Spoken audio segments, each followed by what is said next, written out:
अनिल जी बताएं सर, कहाँ से करें शुरुआत?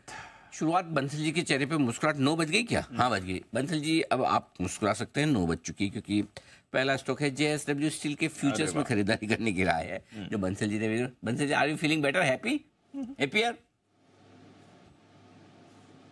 नहीं नहीं अनिल जी, हैप्पी हूँ, बिल्कुल स्माइल भी आ गई अनिल जी। और थैंक यू वेरी मच, धन्यवाद अनिल जी। और धन्यवाद तो देते रहना चाहिए, ये इसी बिजनेस पे ही सीखा है मैंने। बिल्कुल, always feel gratitude for others, जो भी आपके लिए कुछ भी करे कराए। लेकिन मैंने कुछ नहीं किया, मैंने खाली आप और हमारे स्टॉक के सिलेक्शन साथ साथ हो गए हैं। तो चलिए, जेएसडब्ल्यू स्टील के फ्यूचर्स में खरीदारी करने की राय है। 940 का स्टॉप लॉस, 958, 965 और 980, ये 3 टारगेट के लिए।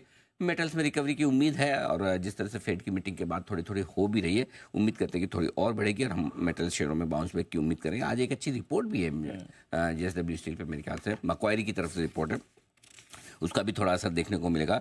मक्वायरी ने टारगेट बढ़ाया, हाँ, 884 से 1077, 1077। तो पहला स्टॉक है आपके लिए जेएसडब्ल्यू स्टील। दूसरा स्टॉक दी बहुत इंटरेस्टिंग है और इसमें बढ़िया एक्शन बन सकता है। यह है बलरामपुर चीनी के फ्यूचर्स में खरीदारी करने की राय।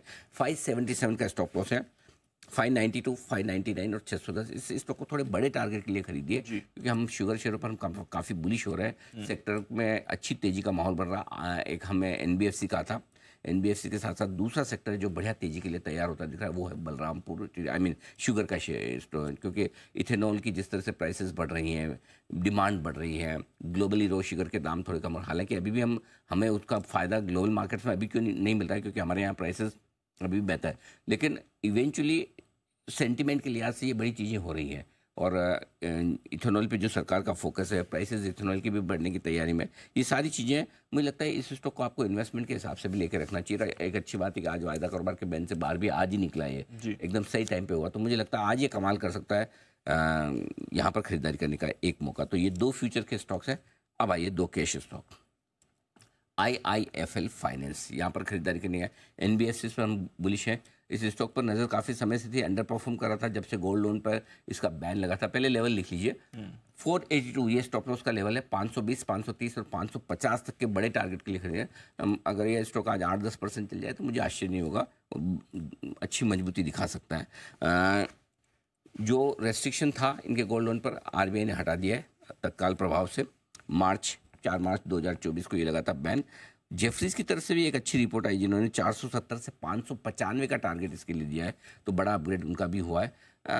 एनबीएफसी से हम बुलिश, और ये स्टॉक में इंतजार ही कर रहा था कब गोल्ड लोन से रिलेटेड इनकी चीज़ें बेहतर हो। तो दीप आराम से स्टॉक 600 की तरफ जाने को तैयार है, बढ़िया तेजी बनेगी। जेफरीज की भी रिपोर्ट का सपोर्ट है और खबर भी बहुत अच्छी है। आज का स्टार परफॉर्मर ये हो सकता है। एक और स्टॉक है i4 ITD सीमेंटेशन। यहाँ पर भी अच्छी मीडिया रिपोर्ट्स आती थी कि फंडामेंटली बहुत मजबूत कंपनी है। हमारे सेठी साहब, जैन साहब कई बार इस स्टॉक को रिकमेंड कर चुके हैं। 465 रुपये के स्टॉप लॉस से खरीदिए। 480, 488 और 500 के टारगेट के लिए मीडिया रिपोर्ट से आ रही कि अदानी ग्रुप का इंटरेस्ट हो सकता है प्रोमोटर की पूरी स्टेक खरीदने में, और उसके बाद ओपन ऑफर भी आ सकता है। INI इन एनी केस वैसे भी कंपनी बहुत बढ़िया है, स्टॉक बहुत फंडामेंटली मजबूत है, यहाँ खरीदारी का एक मौका आपके लिए बन सकता है। बस एक ही चीज़ है कि कई लोग बोलते हैं कि आप देते हैं उसके बाद बहुत तेज़ी से बढ़ जाता है, गैप से खुल जाता है। कहाँ खुलेगा और कहाँ बंद होगा ये मेरे हाथ में नहीं है। किस डायरेक्शन में जाएगा, क्या लेवल्स हो सकते हैं, ये मेरे हाथ में, जो मैंने दे दिए। अगर मेरे हाथ में होता है कहाँ खुलेगा और कहाँ बंद होगा, तो यकीन मानिए मैं आप लोग सब लोगों का दोस्त हूँ। मैं डे लो पर स्टॉक को खोल के डे हाई पर बंद एग्जैक्टली ना, ताकि आपको कभी भी ओवरनाइट पोजीशन रखने की जरूरत ही नहीं पड़ती। इतना तो आप मुझ पर भरोसा कर सकते हैं। तो इसलिए कई बार अगर स्टॉक जोर से खुल जाए, ज़्यादा खुल जाए, ऊपर खुल जाए, छोड़ दें, आपका क्या लेके गया। कम से कम जिन लोगों के पास है उनको तो डायरेक्शन मिला, उनको तो फायदा मिला।